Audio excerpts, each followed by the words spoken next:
Hola, Vizcaya. Bueno, este fue el teorema que quedó ayer, que nos habla que en cualquier caso, si es un subconjunto de Rn, es abierto, tomamos una condición inicial, ¿verdad? F es una función de clase C1. Aquí es una función de clase C1. N. Ajá. Sí, entonces suponemos que este problema tiene una solución definida en este intervalo compacto finito, ¿verdad? Sí. Entonces, dada una épsilon positiva, existe una épsilon positiva, que es esta, alrededor de la condición X0. Existe una épsilon positiva. Y existe una K. ¿Para qué nos sirve esta K? Pues para modular la exponencial, ¿no? ¿Sí? Para modular la exponencial, regular la exponencial. Y tal que para cualquier solución, cualquier condición inicial, aquí cerca de X0, pues la solución se mantiene, digamos, en esta puede ir hacia atrás y no se me sale. Cualquier otra por aquí no se me sale. Entonces hay una dependencia continua y uniforme con respecto a las condiciones iniciales, ¿no? Sí, eso es lo que nos dice este teorema 4, que es más fuerte que lo que habíamos visto en otro teorema anterior. Ajá.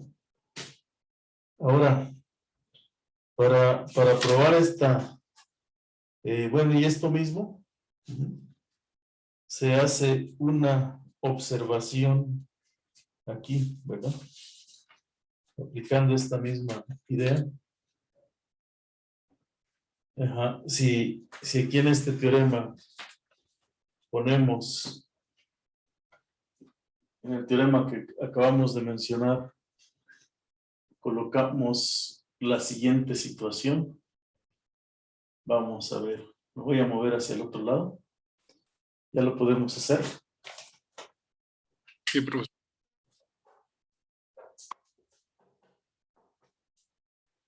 Ajá. Vamos a hacerlo hacia el otro lado.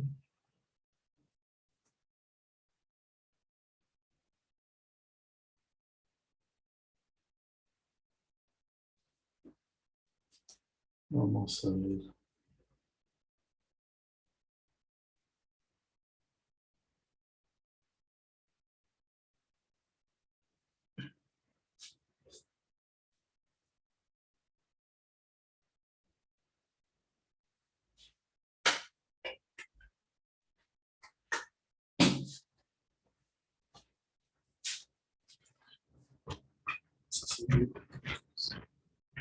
A ver, este ejemplo lo voy a desarrollar bien y se los voy a enviar, ¿vale?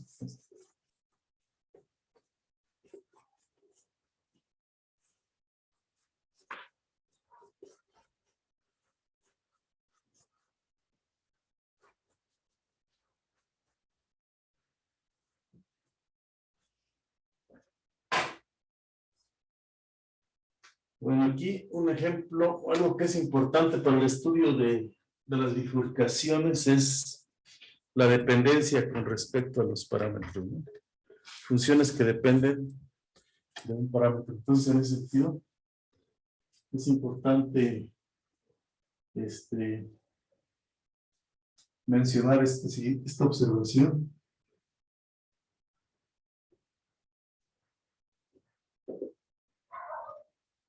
Ahí está. Que dice que si en el teorema 4 colocamos f de si en el teorema 4 colocamos el campo vectorial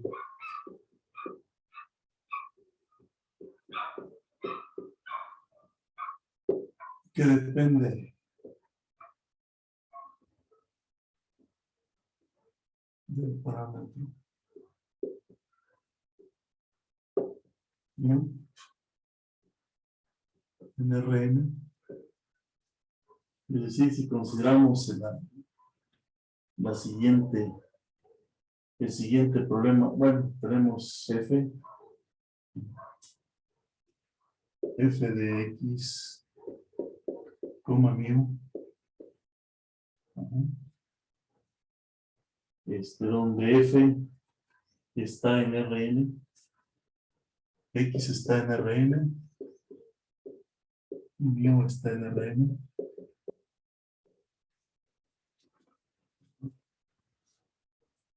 Y entonces tomamos f de clase C1 en un conjunto E, donde E ahora es un subconjunto de Rn.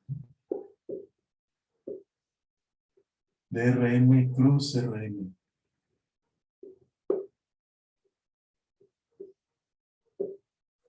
Ajá. Abierto.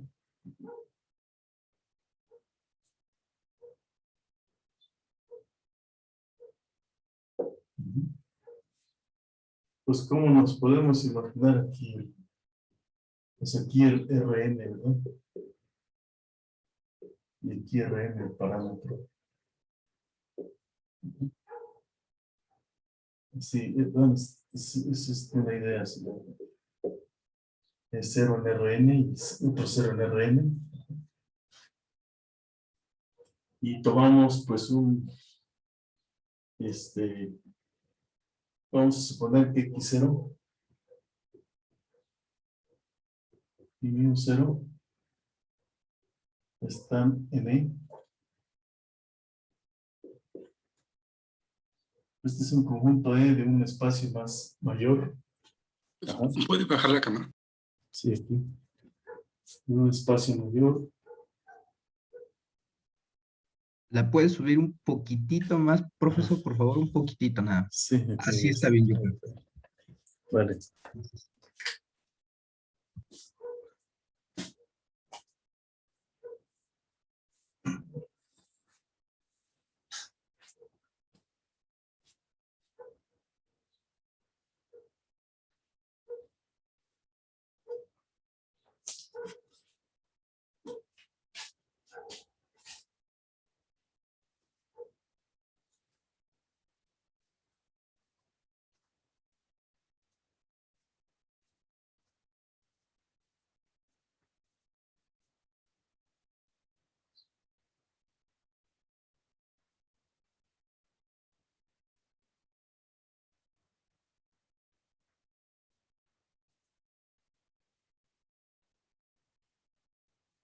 Entonces se puede probar que lo siguiente.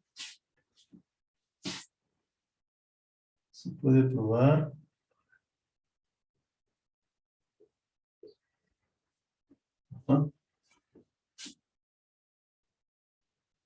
que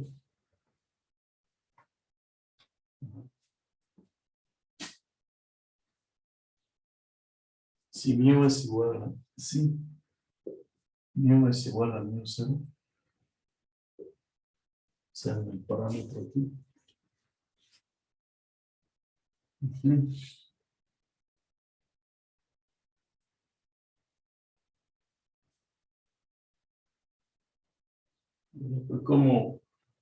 ¿Cómo probaría? ¿Cómo sería el problema de valor inicial?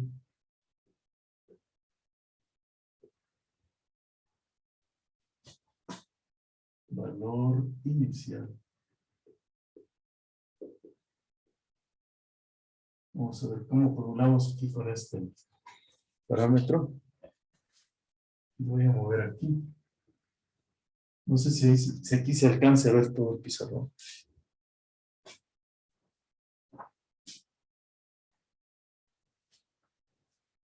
¿Se alcanza a ver todo el pizarrón? Sí, casi todo.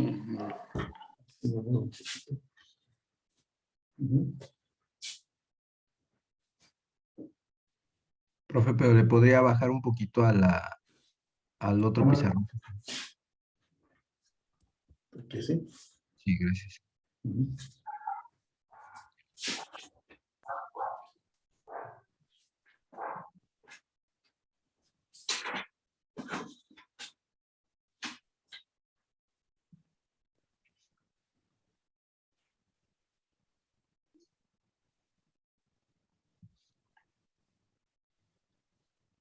¿Cómo formulamos ese problema? Vamos a formularlo así, ¿no? X Gracias, punto, profe. sí, igual a f de x, coma mu, así, con x de 0 igual a y0, ¿no? A x0. Así lo formulamos, ¿no?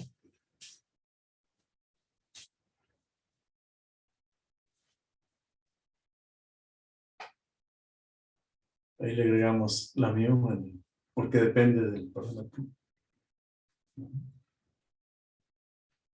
¿Puedes subir la cámara, por favor? Sí. Así.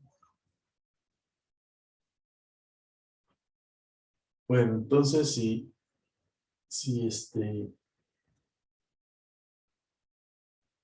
ajá.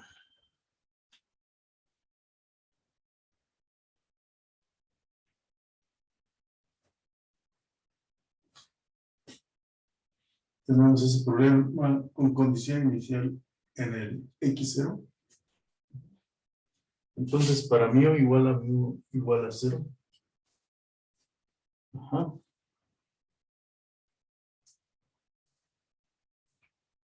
Tiene una única solución que depende de x0, ¿no?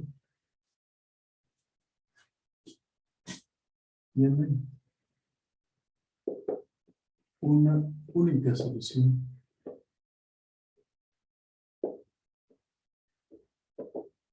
x que depende de p de x0 y mu0, ¿no? Así. En el intervalo AB.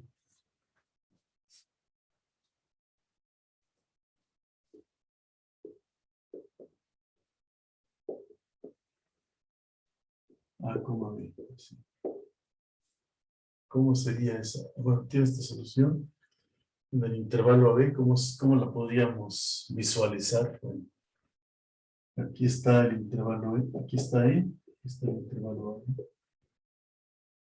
Y aquí está el punto X0. Y aquí tenemos el intervalo AB.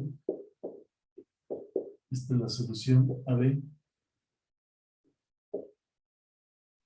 Entonces aquí viene la solución que depende de T, de X0 y de mu0.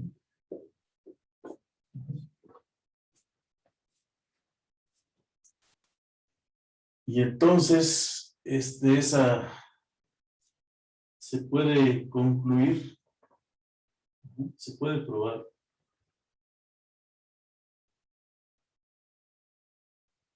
que entonces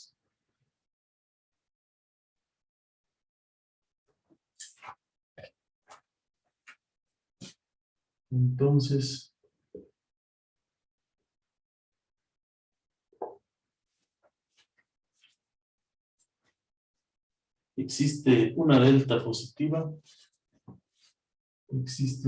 positiva y una K positiva, lo mismo que en el teorema anterior, pero tal que para toda Y,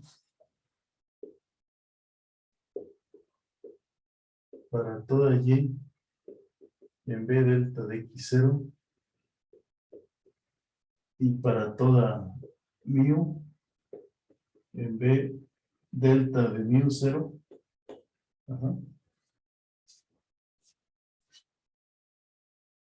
el problema de valor inicial, ajá, tiene el problema ¿Cuál es el problema? Pues X punto igual a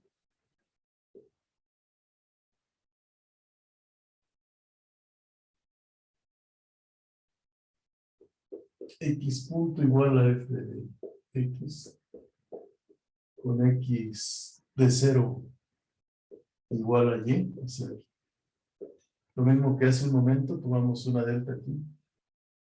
Ujú.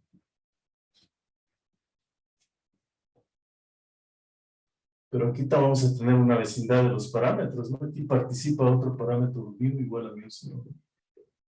Otra vecindad de los parámetros. El problema es que tiene una única solución. Ujú. Tal que para toda Y ahí, el problema que tenemos aquí, tiene una única solución. Una única solución. ¿Qué sería? ¿Cómo sería la solución? X de t, coma x0. Ujú. Bueno, que depende de la condición inicial Y, que depende de la condición inicial Y, mu, ujú, definida para toda t en el intervalo AB. Ahorita vamos a hacer una ilustración de esto. Una ilustración de esta cosa.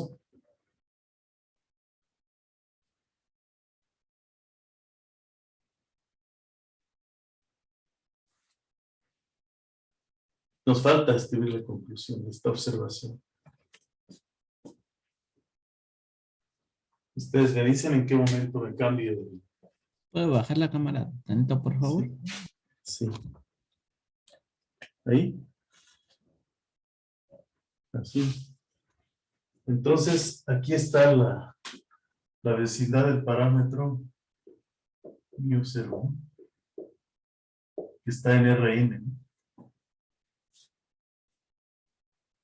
O sea, lo que vamos es que la solución depende uniformemente continua tanto con respecto a la condición inicial y con respecto al parámetro. Hola Samantha, buenos días. Dice, buenos días. Buenos días, Hola, profesor. profe. Buenos días. Sí, bueno, nos falta escribir la conclusión.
Ok, bueno, vamos a ver.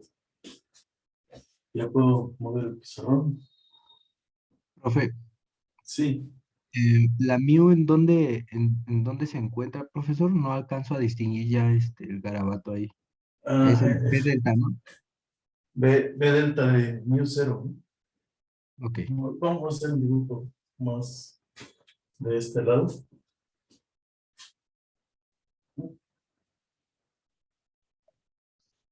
Vamos a hacer un dibujo. Vamos a hacerlo por acá. ¿Ya puedo moverme? Sí, profe. Sí.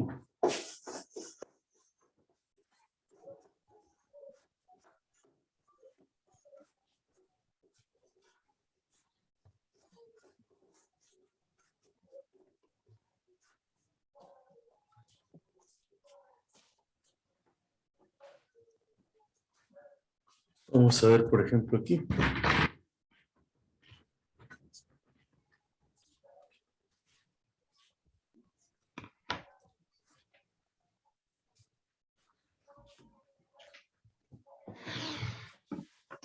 O sea, lo que tenemos es, pues aquí dos cosas.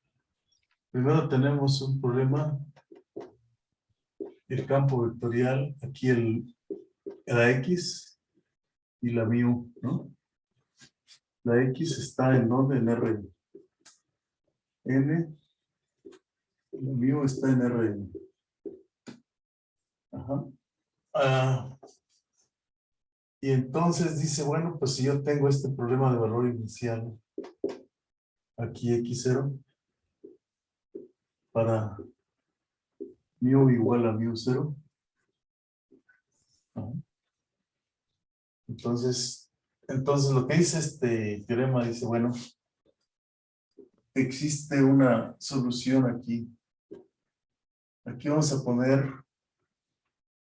desde luego que el espacio E, ¿cómo lo dibujamos? Vamos a pensar que el espacio E, pues está en Rn. E está contenido en Rn, cruz Rn, ¿no? Pues tampoco imaginación para... Ahí está la solución, ¿no? Entonces, ¿cómo lo podríamos? Bueno, entonces existe una solución que depende. ¿De quién va a depender esta solución? Depende de T. Aquí está el intervalo AB.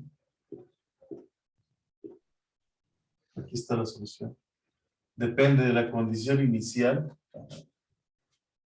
Vamos a poner aquí un dibujo para las mios, ¿no? Vamos a poner aquí la mio. Vamos a pensar que la mio es así, ¿no? El eje de las mios en Rm, ¿no? Aquí está mu igual a mu0. O sea, para mu0 existe una única solución. Aquí en X0 está por aquí, ¿verdad? Y la solución ya en el plano, ajá, vamos a pensar que esto está en un plano. Aquí está el eje de las X y el eje de las mios, por ejemplo, ¿no? Pero esto es Rn, ¿no? Hay que echarle algo de imaginación para pensarlo de esa manera, ¿no? Porque vivimos en el espacio tridimensional, entonces no hay de otra que pensarlo así. Pero no hay problema, no hay problema de pensarlo así. Entonces, existe una solución que depende también de mu0 y que está definida en este intervalo. Pues aquí viene la solución. Entonces, dice, bueno, pues yo, para cualquier condición inicial alrededor o sea, existe una delta positiva y existe una K, ¿verdad? Tal que para toda Y, ajá, en B delta de x, 0. O sea, si aquí está x0, si aquí está x0, voy a mejorar el dibujo.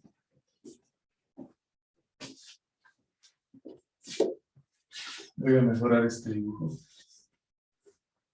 Bueno, pensando en esta idea, aquí está. Aquí no vemos el tiempo, sino que vemos aquí la X, el espacio fase que está en Rn. El eje mu está en Rn. Entonces un punto mu0 es un plano aquí, un hiperplano ahí. Y aquí un x0 pues sería otro hiperplano aquí. Y el intervalo AB pues ese se sale, ¿no? Entonces, esta es una solución que depende de n parámetros. Y para esa solución yo tengo una solución aquí. Se desarrolla. Entonces, si existe una delta y existe una delta, si tienes una solución como esta, entonces tú puedes determinar una delta, una vecindad de radio delta. Obviamente, pues el producto de las dos vecindades, pues es un cuadrito aquí, ¿verdad? Tal que para toda y aquí, para toda y en esa vecindad, y para toda mu en la vecindad de radio delta 0, delta de mu 0, o sea, también aquí para toda y, existe otra única solución, ¿no? Es decir, si tú comienzas aquí cerca, te puedes quedar cerca de esta solución. ¿Qué tan cerca te puedes quedar? ¿Qué tan cerca te puedes quedar? Pues esto lo dice la siguiente afirmación. Existe una única. Entonces, aquí la conclusión que escribimos sería entonces. ¿Puede bajar la cámara? Entonces, existe una única.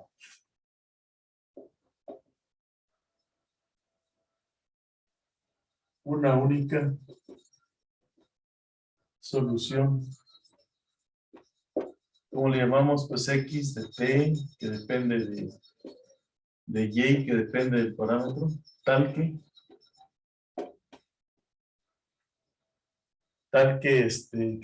tenemos que la distancia de esa solución X de T, Y, mu, con respecto a la que depende de T, de X0 y de mu0, es menor o igual que Y menos X0 por E a la más, ¿sí? Y menos X0 más mu, o sea, el parámetro mu menos mu0 por E a la K por T, valor absoluto, ¿no? Valor absoluto para, bueno, esto es para toda T, ¿verdad? Para toda T. Es el intervalo de A hasta B. Fíjense aquí cómo queda la condición inicial, más el término que afecta al parámetro. Y además, pues el límite. El límite cuando la mu, cuando la y, coma mu, tiende a y, a x0 y mu0 de esta solución de x, de t, y, mu, es igual a la solución de x t, x0 mu 0. Uniformemente para toda t. Uniformemente para toda t en el intervalo de A hasta D.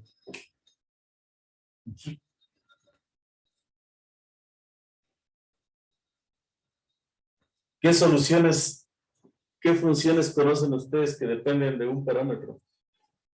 O de dos parámetros, por ejemplo, de un parámetro. ¿Qué soluciones conocen? ¿O qué funciones conocen? De las más simples que dependen de un parámetro.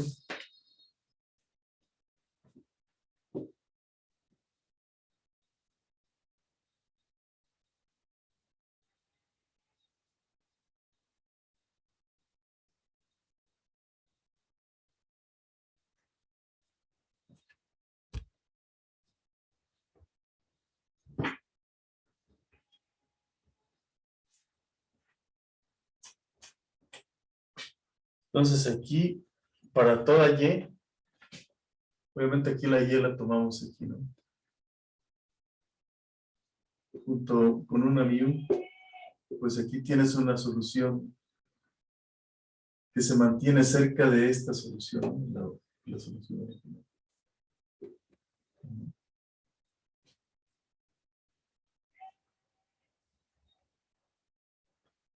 ¿Qué ejemplo nos ayudaría a entender esto más? ¿Veamos un ejemplo o qué onda?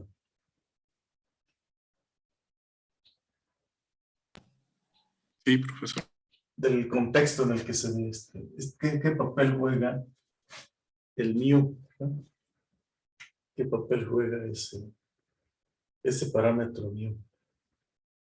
Ujú. Esa es las funciones de clase C1. Ujú. En los reales, ¿cuál sería el ejemplo más simple? Vámonos para acá. Ejemplos.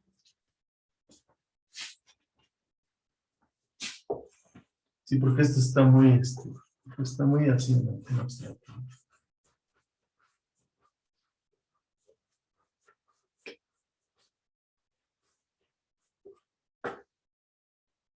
Pues aquí un ejemplo. Pues ustedes consideran x punto igual a mu x, ¿no? Con x de 0 igual a x0. ¿Puedes subir la cámara? Ajá. ¿Cómo es ese? Desde luego que aquí f de x está en R y la mu también está en R. Y f, el campo vectorial, pues depende tanto de la x como de la mu. Y es un producto mu por x, ¿no? Así. ¿No? ¿Cómo serían ahí las soluciones? Pues es la ecuación lineal, ¿sí? ¿Se acuerdan que ecuación lineal?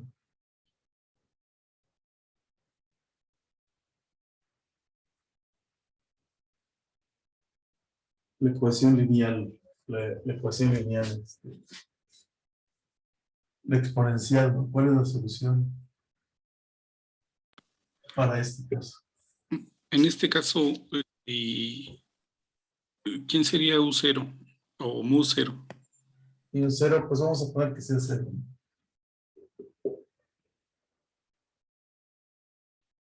Y un cero que sea cero, por favor. Ujú. Y un cero que sea cero. Entonces ahí tenemos una infinidad de ecuaciones diferenciales que dependen de un parámetro.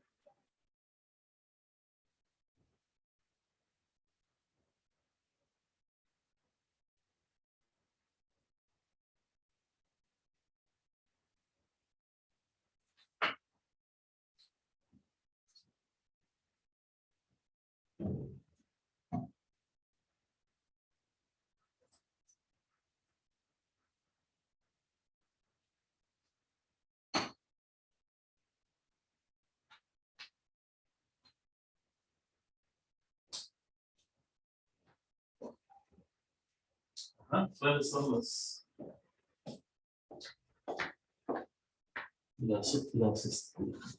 soluciones? Bueno, pues entonces aquí si mu 0 es igual a 0, ¿qué tenemos como solución? Sería el eje X, ¿no? Ajá, mu 0 es igual a 0. Sí, la cosa es así, ¿no? Y aquí x de 0 es igual a x0, ¿no? Entonces aquí vamos a dibujar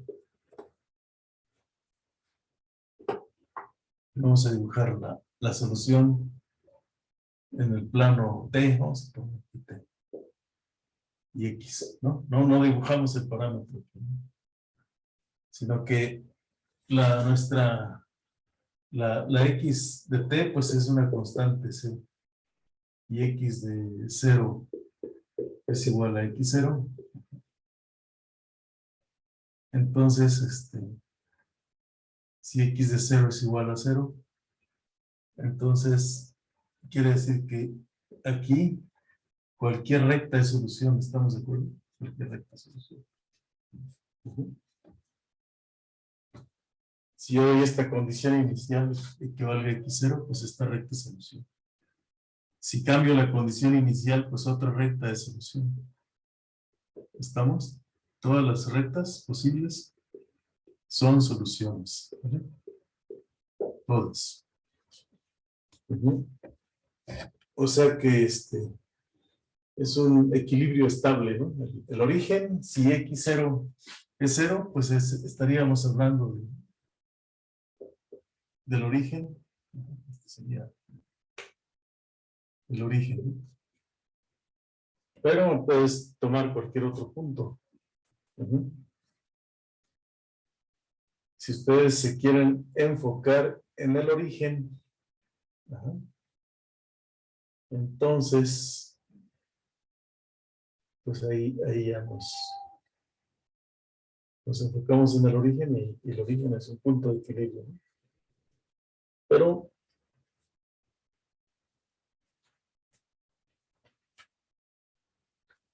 vamos a enfocarnos en el origen.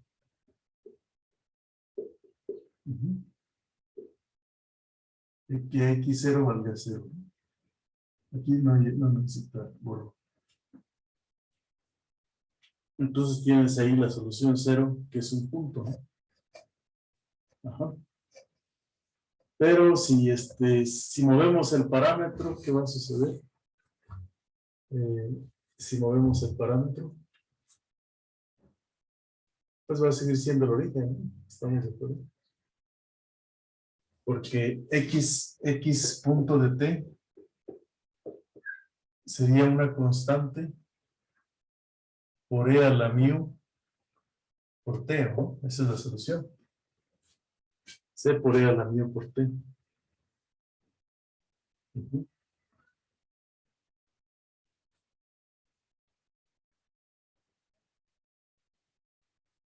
Mu por t. Ajá. Y si le pedimos que x para cualquier mu x de 0 valga 0, pues entonces la c vale 0, ¿no?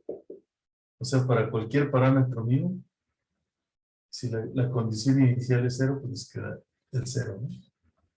Ajá. Pero ¿qué pasa si nos movemos ligeramente del origen? Si nos movemos... Un poquito la cámara. Ajá. Si nos movemos ligeramente del origen, ajá, ¿qué va a pasar si nos movemos ligeramente del origen? Es decir, si tomamos en lugar de x0, pues bueno, aquí sería tomar x0 igual a 0, es el 0. Y movernos un poco del origen es considerar el otro problema, ¿no? O sea, por un lado tenemos el problema que x punto igual a mu x con x0 igual a 0, ¿no? Ahí está. Y el otro problema es el que movemos un poquito del origen con la condición inicial. Y dejamos que el parámetro sea el mismo, ¿no? Este sería mu por x, ¿no? Pero con x en el 0 distinto de 0. Distinto de 0. ¿Qué pasaría ahí? ¿Qué pasaría con las soluciones y el que el parámetro siga siendo mu igual a 0? Mu igual a 0. Entonces, cuando tenemos condiciones iniciales, ¿me puedo mover hacia el otro lado? Cuando tenemos condiciones iniciales aquí,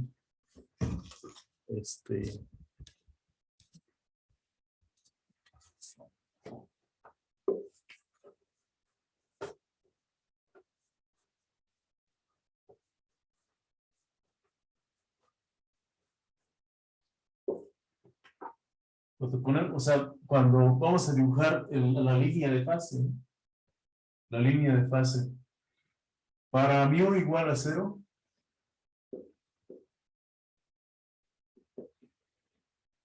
vamos a dibujar que la línea de fase es los equilibrios,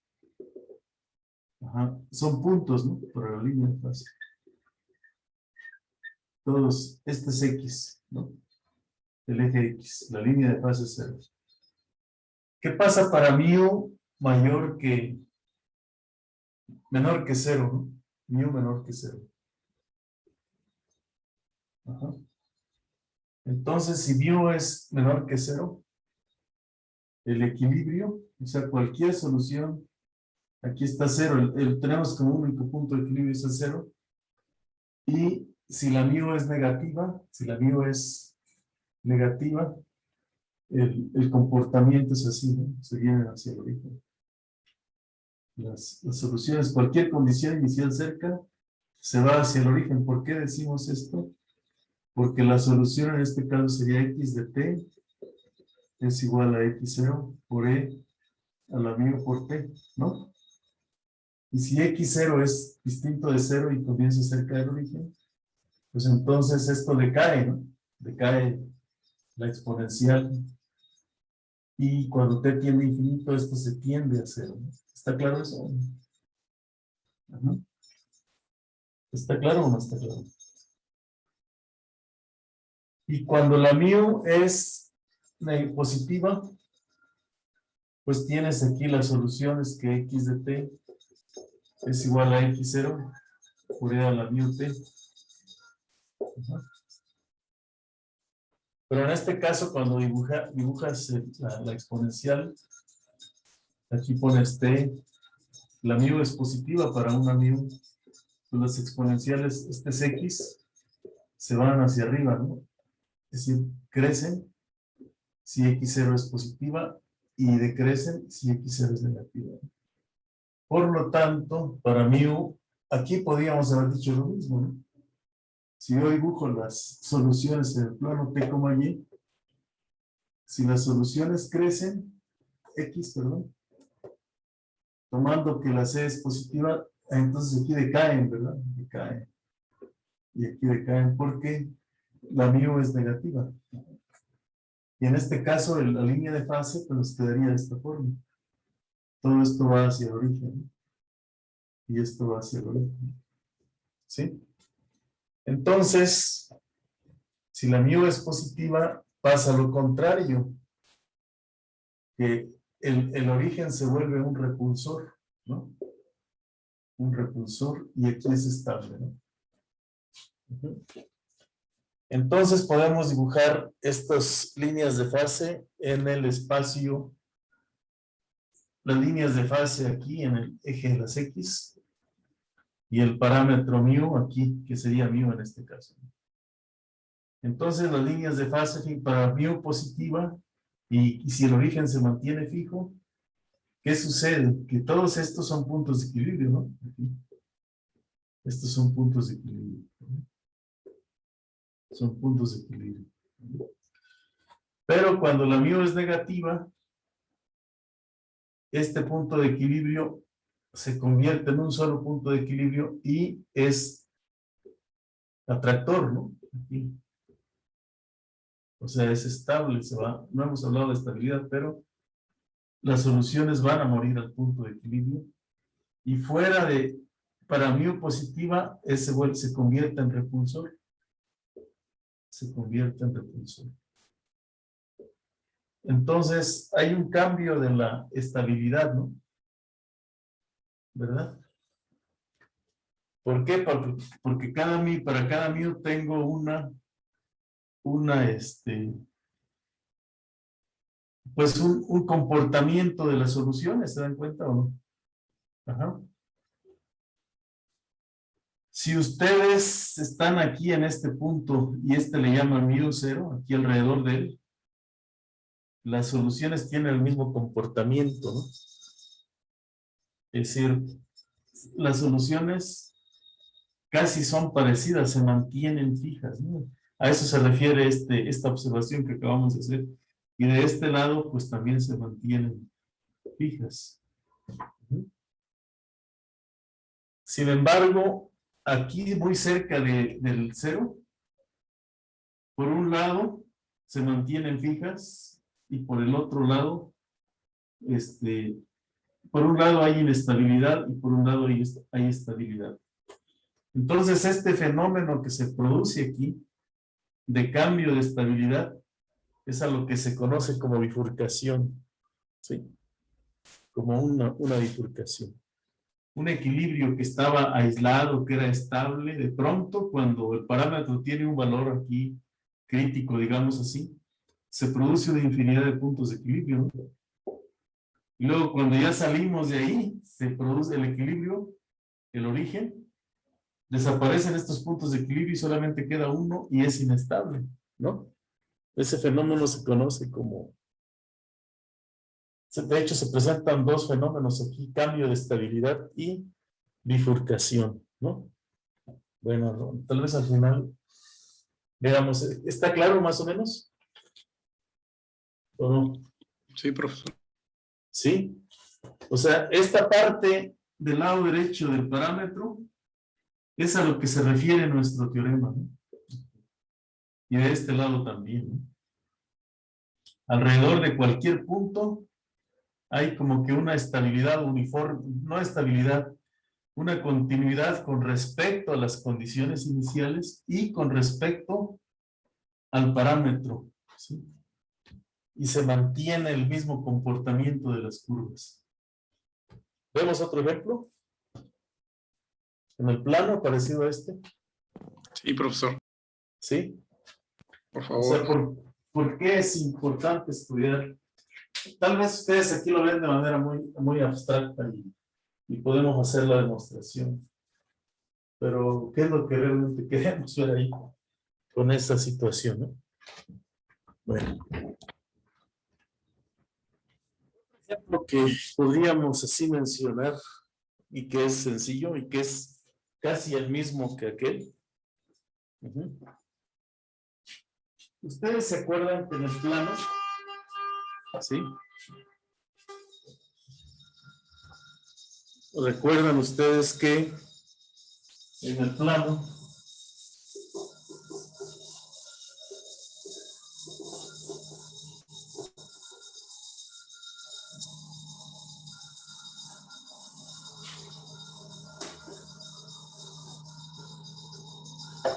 díganme ustedes qué tipo de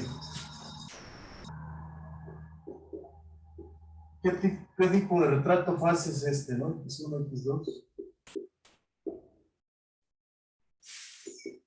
¿Qué tipo de retrato fase es este, no?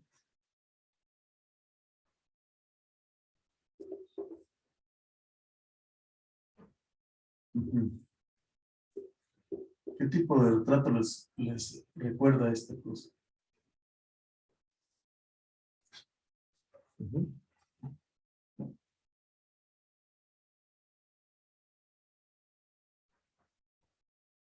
Qué retrato fácil recuerda eso. Este sistema.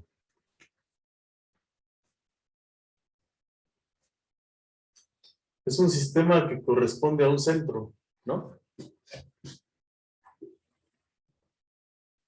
Aquí está X1, X2. Y este es de los valores propios de este sistema, es el número I y el número menos I. Ajá. Entonces, si nosotros convertimos este sistema a coordenadas polares, nos va a quedar que R punto es 0 y que teta punto es 1, ¿no? Si lo convertimos a coordenadas polares. Entonces, lo que vamos a tener aquí son centros para este sistema, ¿no? Centros. Ajá. Son centros. Entonces, el origen es como en aquel ejemplo sencillo. El origen es un punto de equilibrio que está rodeado por conjuntos invariantes que se llaman centros. ¿Vale? Si nosotros a este sistema le introducimos un parámetro,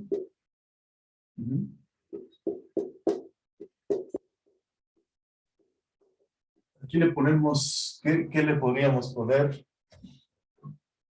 Lambda igual a menos mu, ¿no? Por ejemplo. Y aquí le ponemos menos 1, aquí 1, y aquí menos mu. Aquí x1, x2. ¿Sale? Si le ponemos menos mu, y la mu es negativa, si la mu es menor que 0, entonces pues ya este sistema, el nuevo sistema que tengo aquí, o sea, para mu negativa lo que voy a tener es un sistema x1 punto, pues R1, pues si lo convierto a coordenadas polares, R punto es igual a menos R. Y teta punto pues sigue siendo 1, ¿no? Aquí es mu R, ¿no? De tal manera que si la mu es negativa, la mu es positiva. Y entonces aquí son órbitas que salen del origen así, ¿no? Que se van desarrollando, ¿no? O sea, es inestable, pues. Ajá. Entonces, para cualquier parámetro negativo, todas estas órbitas se perturban, ¿no? ¿Sí? Si yo tomo un parámetro muy cercano a cualquier parámetro positivo, el comportamiento es casi el mismo. Hay una continuidad uniforme, tanto con respecto a las condiciones iniciales, como con respecto al parámetro de este lado. Y se rompe ese comportamiento cuando mu es 0, ¿verdad? De pronto estás alrededor de mu 0 y dices, órale, aquí se rompen estas espirales y surgen estos centros. ¿Verdad? ¿Qué onda con ese parámetro? ¿Qué pasa ahí? ¿Verdad? Esto es para la mu menor que 0 y en este tipo de sistema. Entonces, aquí tenemos otra vez el mismo sistema, pero con la mu negativa, ¿no? Va a ser lo mismo, pero entonces, en lugar de acercarme, de alejarme del origen, yo me voy a acercar. ¿Y de qué manera me voy a acercar? Pues me voy a acercar. Aquí voy girando y me voy expandiendo, ¿no?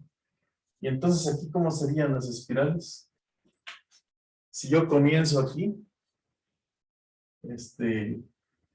si comienzo en este punto, voy a girar, pero me voy a acercar así, ¿no? Así me voy a acercar. Aquí me voy a acercar. Y entonces aquí en este caso, para mu positiva, se cumple que todas las órbitas, si me muevo un poco de un cierto parámetro, el comportamiento es el mismo. Tanto uniformemente con respecto a las condiciones iniciales, como con respecto al parámetro, ¿no? Solamente se rompe aquí. Que tengo inestabilidad, una transición de inestabilidad a estabilidad asintótica que vamos a ver después. Y aquí vamos a tener órbitas periódicas, ¿no? Entonces, para determinar la estabilidad, para encontrar órbitas periódicas, es para lo que se va a usar el teorema de Poincaré-Hendrickson. Y para estudiar la estabilidad como esta asintótica, o también esta parte, se va a estudiar Lyapunov, ¿vale? Ok, y entonces aquí pues también se da este fenómeno de lo que se llama bifurcación, ¿no? Ajá. Ahora, ¿cuándo va a tener sentido todo esto? Pues cuando las curvas, ajá, tengan un equilibrio, ¿verdad? Cuando se vayan a un equilibrio. Quiere decir que el conjunto maximal para este tipo de soluciones tiene que ser, ¿qué cosa? Todos los reales, ¿no? Por eso estamos ahí entreteniéndonos mucho. Para cada punto, condición inicial, el dominio maximal son todos los reales, ¿no? Por eso necesitamos esa parte. Entonces, este es el ejemplo de estos par de ejemplos sencillos. Es para lo que se usa la dependencia continua con respecto a las condiciones iniciales y con respecto al parámetro. ¿Está claro? Alonso. Sí, profesor. Para eso estamos ahí batallando, para ver la teoría que se encuentra por atrás. ¿Está bien?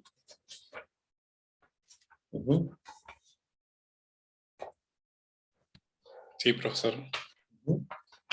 Bueno, ahora vamos a ver pues un lema que nos va a permitir probar ese teorema, ¿no? Ajá. ¿Le puede mover un poquito hacia la izquierda, profesor, por favor? De la izquierda. Sí, ahí está. Bien. Gracias. Por ejemplo, le pueden preguntar a cualquier colega,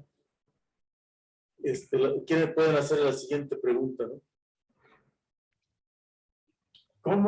¿Qué nos asegura que las soluciones que tengo aquí están definidas para todos los reales, ¿no? ¿Qué es lo que nos asegura eso? ¿Qué hay por atrás? Ustedes ya lo saben, ¿no? ¿Qué les asegura que estas tienen dominio de todos los reales? ¿Qué nos asegura eso?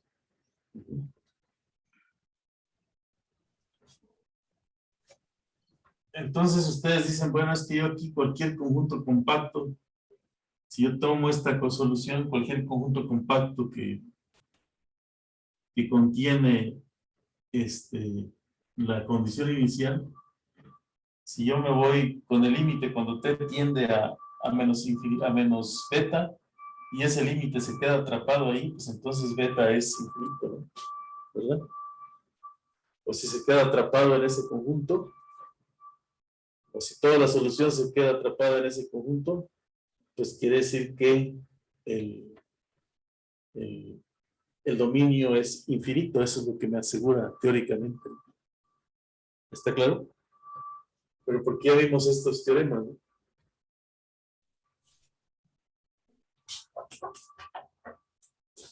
¿Le puede mover a la derecha, profesor, por favor? Derecha. Sí, ¿verdad? Sí, gracias. Bueno, este fenómeno que se presenta aquí lo descubrió Hopf cuando se produce esto, y ha cobrado mucha relevancia, y es en sistemas lineales. A esto es a lo que se le llama bifurcación de Hopf, a esto. bifurcación de Hopf en sistema lineal, a este fenómeno que encontramos aquí. Pero ahorita todavía nos hace falta hablar de estabilidad y inestabilidad. Pero ya lo haremos, yo creo que el viernes, ¿sí? Bueno. Entonces,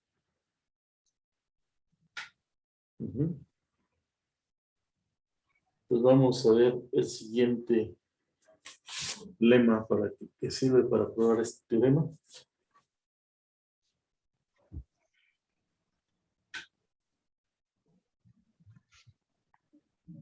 ¿Ya me puedo pasar para otro lado? Sí, gracias, profesor.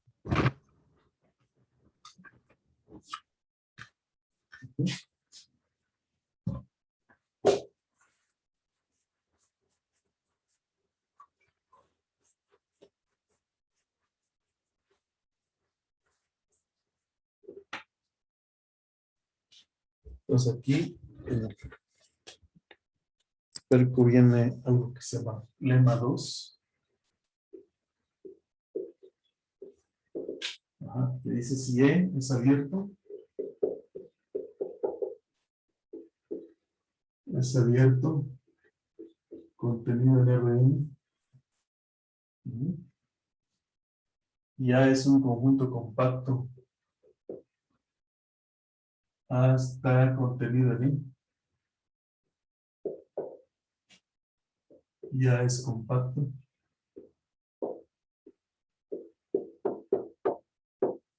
Nosotros ya hemos dicho que le vamos a anotar así, ¿no?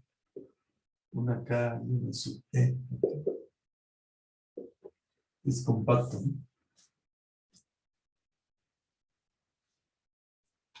Entonces, si F,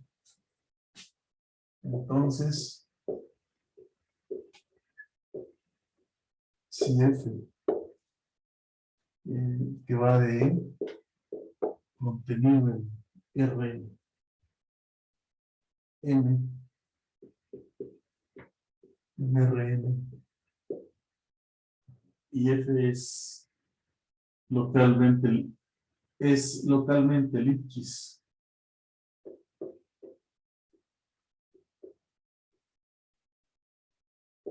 Lipschitz.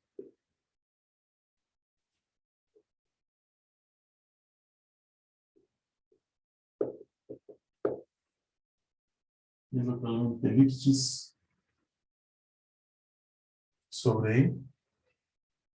¿Sí?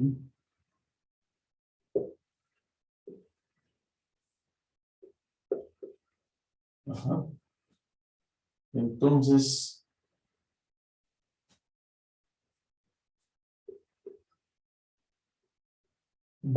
F es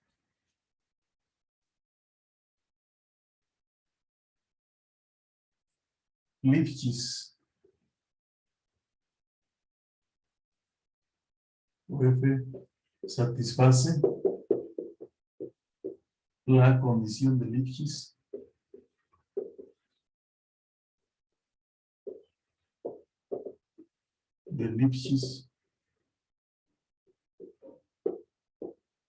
sobre A. Ajá, entonces esto es bien importante porque fíjense que si F es localmente Lipschitz en todo el espacio E, en todo el subconjunto E de Rn, y A es compacto, ajá, y tomas cualquier compacto ahí en E, entonces F por ser localmente Lipschitz implica que es Lipschitz sobre el conjunto A. No sé si se entienda esa parte del teorema, sus implicaciones, ¿no? ¿Sí? Entonces, si es localmente Lipschitz en todo E y tienen un compacto, entonces es Lipschitz sobre todo el compacto. Como que la constante de Lipschitz en un local se extiende a la misma constante para todo el conjunto A, ¿no? No sé si se entiende lo que quiere decir este lema, ¿no? Sí. Ujú. Entonces vamos a ver por pasos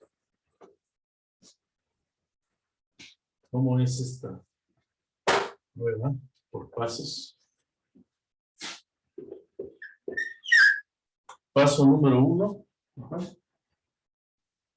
Paso número 1.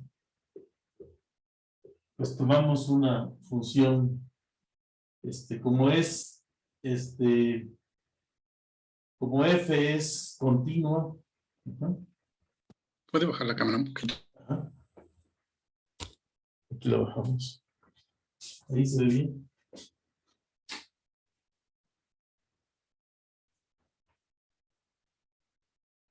Un poquito a su izquierda, por favor. Ujú.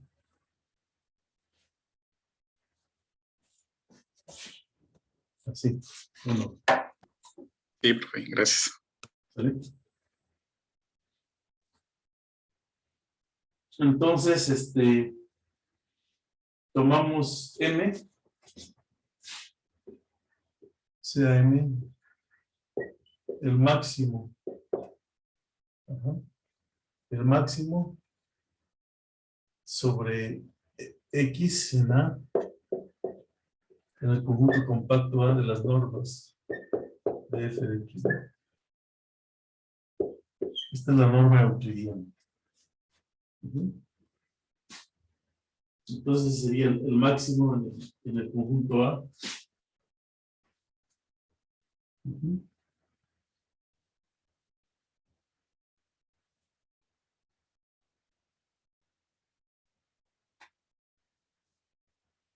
Ok. Bueno, estamos suponiendo que la función es continua, ¿verdad? En el conjunto compacto A. Ujú. Y tomamos el conjunto M. Se puede probar que si F es localmente Lipschitz, entonces F es continua, ¿sí o no? En un punto. Es continua, ¿no? Y uniformemente continua, ¿no? Pero puede probar eso. Por lo tanto, el máximo existe aquí, ¿no? Entonces vamos a hacer la prueba por contradicción.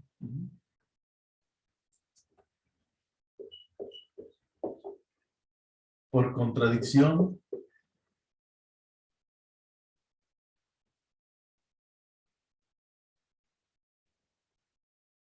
Aquí vamos a poner por contradicción.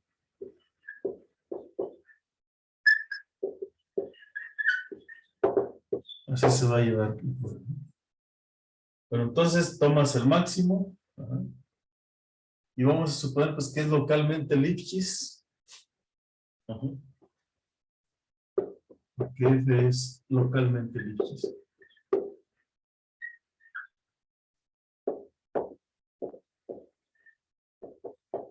Es localmente Lipschitz, entonces pues es continua y existe el máximo, ¿no?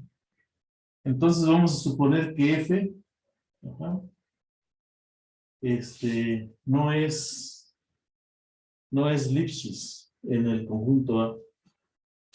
Entonces supongamos que F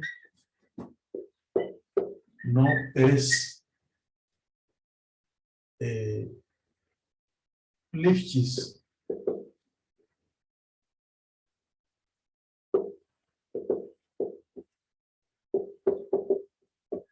en el conjunto A.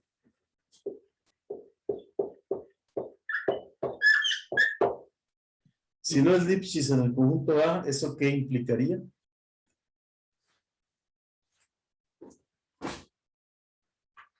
Si no fuera Lipschitz en el conjunto A, ¿eso qué implica? ¿Cómo sería la contradicción ahí?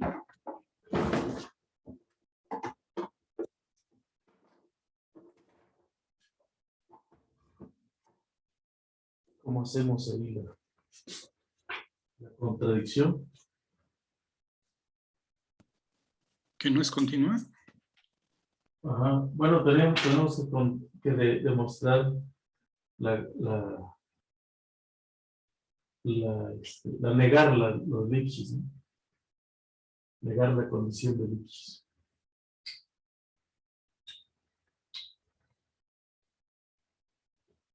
Eso es más bien lo que tendríamos que hacer.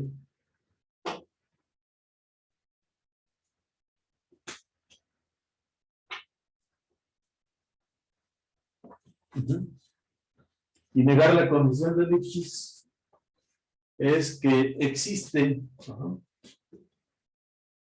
Entonces, para cualquier K, esto implica que para cualquier K positiva existen X y Y en donde en A, tal que la norma de f de X, ajá, o sí, la norma de f de Y menos f de X es mayor que la constante K por E de Y menos X, ¿no?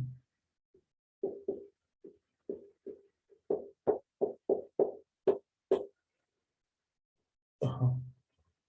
O sea, existen cuando menos dos puntos, para cualquier K, existen dos puntos en los que esta condición falla, ¿no?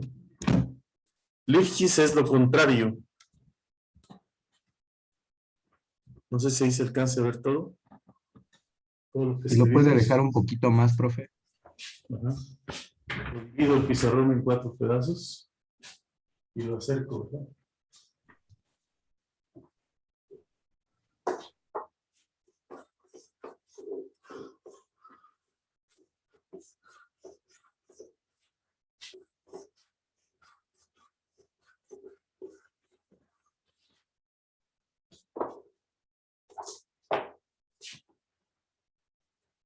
Ujú. ¿Qué es Lipschitz? Lipschitz es que existe una K, tal que para toda X, Y, esta desigualdad es contraria, ¿no? Es menor o igual, ¿no? Y que no sea Lipschitz es que para toda K tenemos esa condición, ¿no? Para toda K existen X y Y en A, tal que F de Y menos F de X es mayor que K, ¿no? Esa es, ajá, para toda K. Entonces, pero nosotros sabemos que A es compacto. Ujú.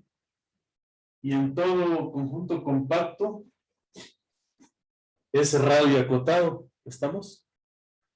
Por lo tanto, toda sucesión en el conjunto A tiene una subsucesión que converge a un elemento de A. ¿Está claro? Esa es una definición de conjunto compacto, ¿sí? ¿La recuerdan? ¿Sí? Entonces, para contradecir, se va a aprovechar esa definición de compacidad. Ujú. Solamente que hay que darle pues la forma adecuada para aprovechar esa parte, ¿no? ¿Ok? Entonces, para cada n que yo dé, puedo construir una sucesión de funciones, ¿verdad? Vamos a ver.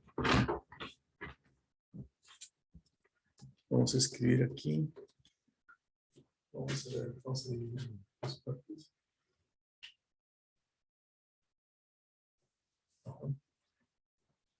Se divide el pizarrón en dos partes.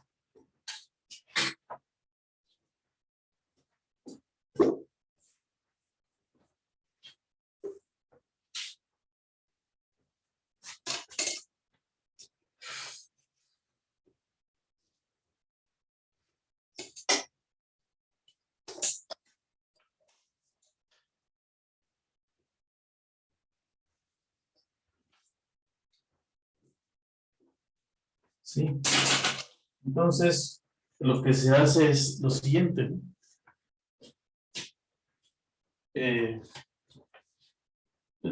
para n, para cada n, ajá.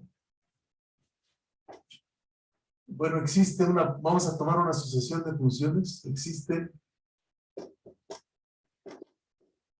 una pareja de sucesiones contenidas en A es compacto, tal que, tal que la norma de f de xn, y n, menos f de xn, es mayor o igual que la n para aquí y n menos xn, ¿no? Para cada n igual a 1. Para cada n, pues 1, 2, etcétera. Podemos ir tomando una sucesión de funciones que convergen, una sucesión de funciones aquí xn y n, ¿verdad? Y n. Entonces,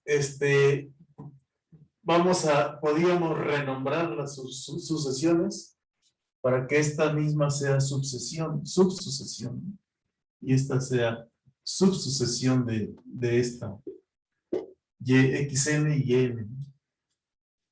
Y entonces, la n que nosotros aquí tenemos es, para toda n se cumple esta condición que tenemos aquí.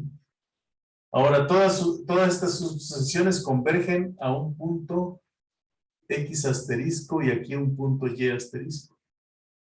Porque A es compacto, ¿no? Y ese compacto pues está contenido en él. Fíjense cuál es la situación aquí. Y entonces, si convergen, pues yo puedo tomar, puedo tomar aquí en esta desigualdad n, la puedo tomar al contrario, divido entre n, y tengo que xn, que yn menos xn es menor que 1 entre n por la norma de f de yn menos xn, ¿no? Menos f de xn. De xn, ¿no? Sí. Pero aquí puedo aplicar la desigualdad del triángulo para que esto sea menor o igual que f de xn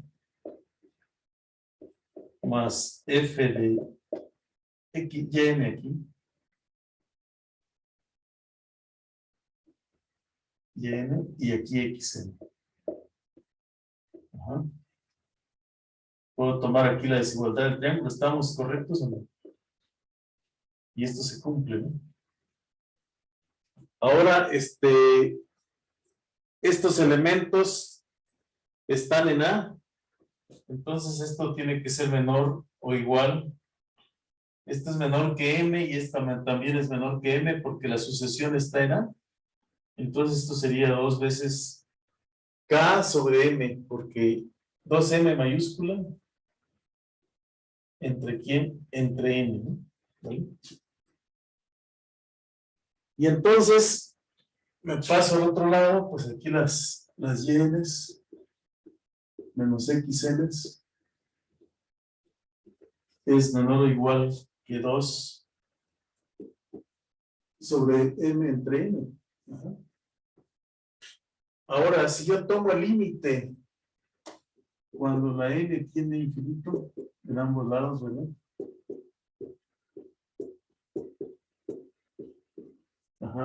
Esto es menor, pues esto es menor o igual que 0, porque si la N tiene infinito, la M es una constante y esto se va a 0. Entonces, el límite de estas dos, puesto que esta converge a un X asterisco, pues tendríamos que el límite sería X asterisco, menos digo, y asterisco menos x asterisco menos y asterisco es menor o igual que 0, pero la norma no puede ser menor que 0, a lo más igual a 0. Pues esto implica que x asterisco es igual a y asterisco. O sea que en realidad las sucesiones convergen a un mismo punto, ¿están de acuerdo? Convergen a un mismo punto. Las dos. Ujú. Ujú. Entonces, eso significa que puesto que las sucesiones convergen a un mismo punto, y esto es un elemento de A. Ajá. Entonces, ¿qué tenemos? Paso número 3, ¿verdad? Este era el 2. 3. Usamos de que F es localmente Lipschitz.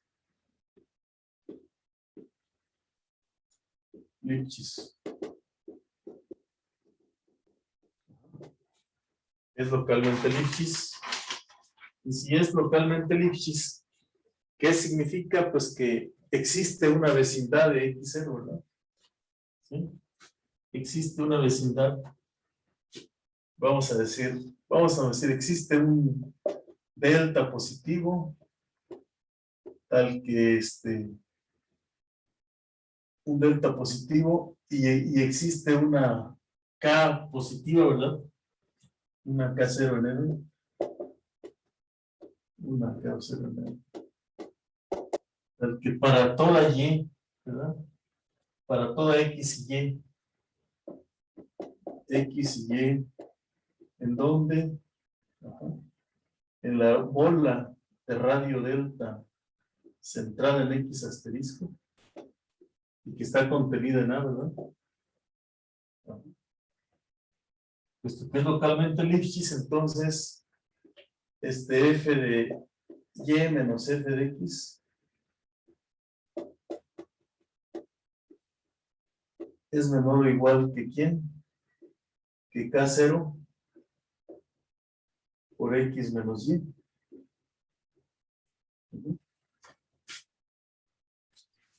Es menor o igual que eso. Ajá. ¿Sí? ¿Le podría subir un poquito, profesor, por favor? Así. Así tendríamos esa situación ahí. Bueno, para verlo de arriba, porque no se alcanzó a mirar, profesor. Y vamos a ver. Ahí arriba, ¿no? Aquí, así. Ahí. Ahí.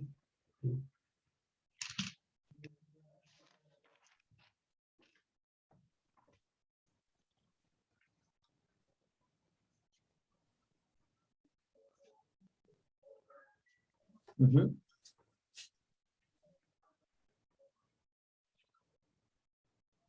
Ok.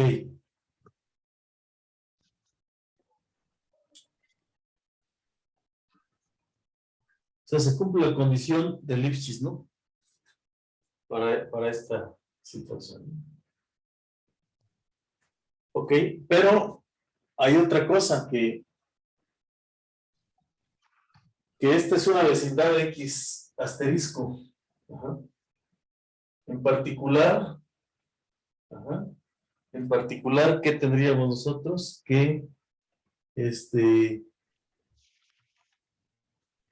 ajá, en particular tendríamos la siguiente situación, ¿no?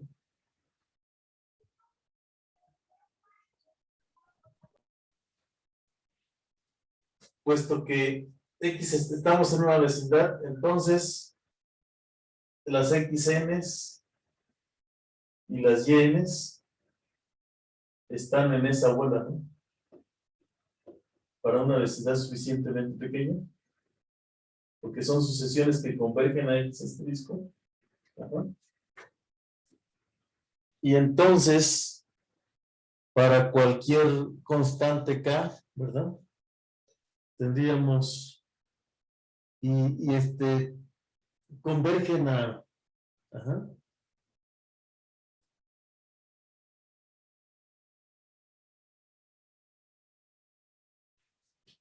Bueno, aquí, entonces, allá escogimos la K que tenemos, si estas convergen aquí, entonces, ¿qué es lo que tenemos que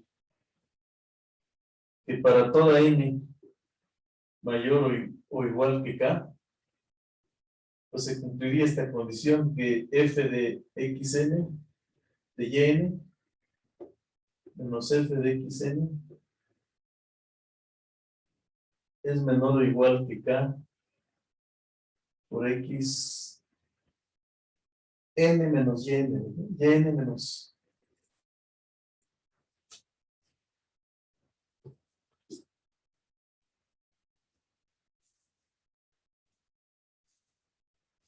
esos son elementos que están en la vecindad de radio delta y tanto xn como yn convergen a x asterisco, ¿no? Entonces tendríamos que f de xn yn menos f de xn es menor o igual que K por xn menos yn para toda n mayor o igual que K. Ujú.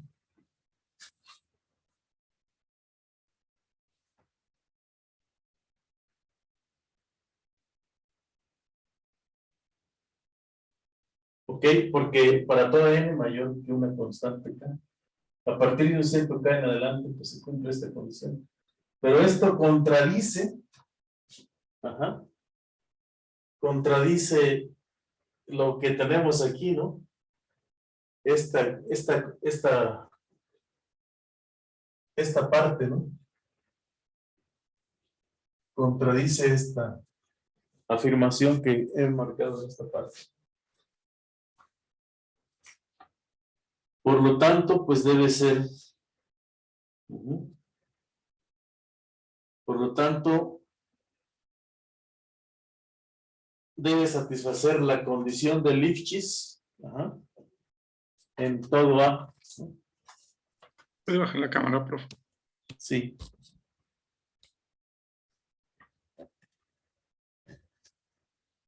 No sé si noten cómo se hace evidente la contradicción.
Sí, está clara la contradicción, ¿no?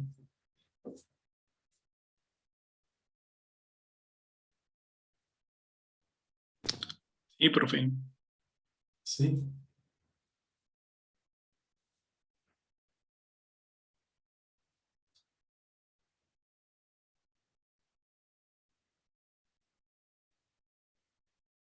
O sea, el hecho de que sea localmente Lifshitz, pues quiere decir que cualquier sucesión ahí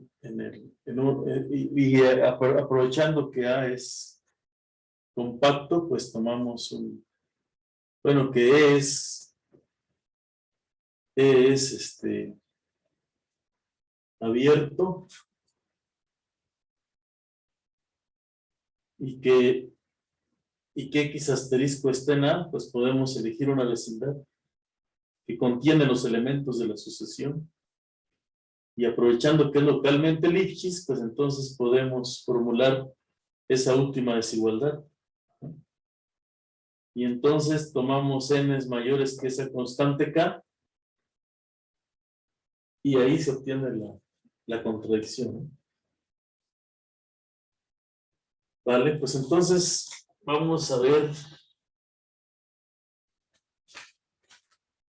cómo se va a usar este lema para probar el último teorema, ¿no? Esta parte.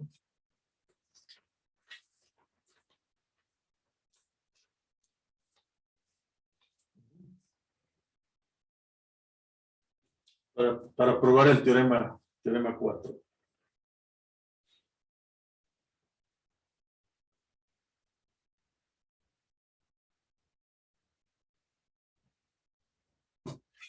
Vamos hacia este.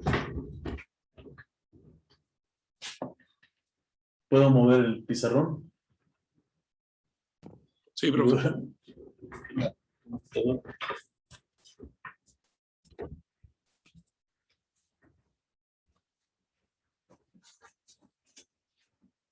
Para probar el teorema 4, pues vamos a hacerlo en unos 7 pasos. 5, 6, 7 pasos. Paso número 1.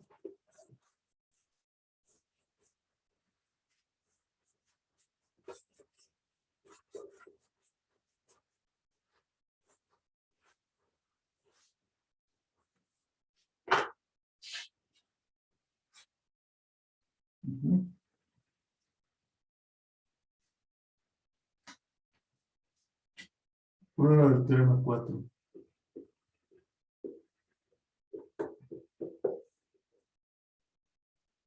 Uno, puesto que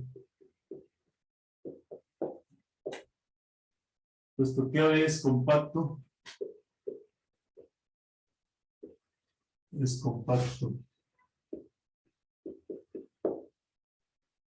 y la solución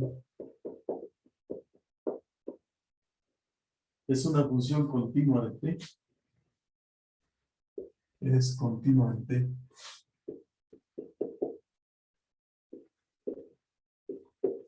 Ajá. Entonces el conjunto de las x, ¿no? El conjunto de las x en Rn, tal que, o sea, las imágenes de la solución es igual a x de t, x0, y con t, ¿en dónde? Con t en el intervalo de menos a hasta de a hasta b.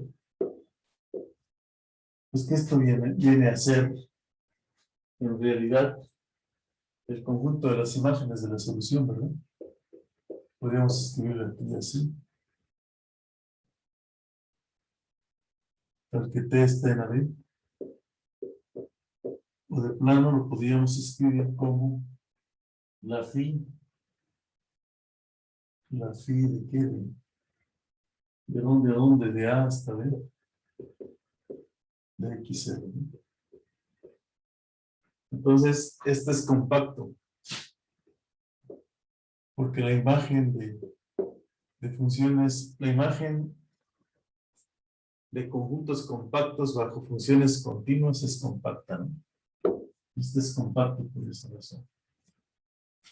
¿Vale? Y entonces, por otra parte, nosotros tenemos que B es abierta.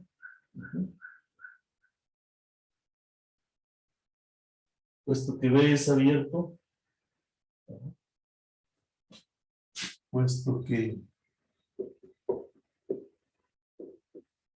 E es abierto,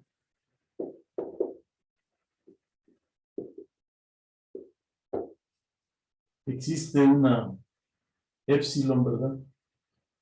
Tal que, vamos a poner aquí, existe epsilon positivo, tal que, vamos a poner una bola con centro en epsilon y centrada en esta parte.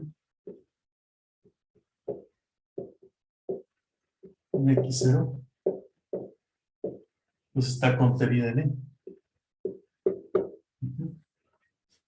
Y entonces vamos a cerrar este conjunto. Sea, o sea, lo que tenemos aquí, este conjunto es la imagen de una. O sea, tienen ustedes aquí la solución que pasa por X0. Aquí. Esta es compacta porque es imagen de un compacto. Este es phi de A, B de X0, ¿no? Así. Y entonces la vamos a inflar, le vamos a dar un radio epsilon. Este es de radio epsilon. Y la vamos a cerrar. Vamos a hacer, está contenida en E y por ser abierto se la cerramos. La cerradura de esta cosa.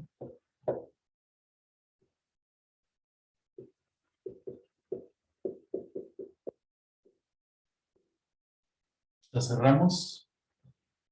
Pues esto le llamamos A. Y eso está contenido en E. Ese es un subconjunto de.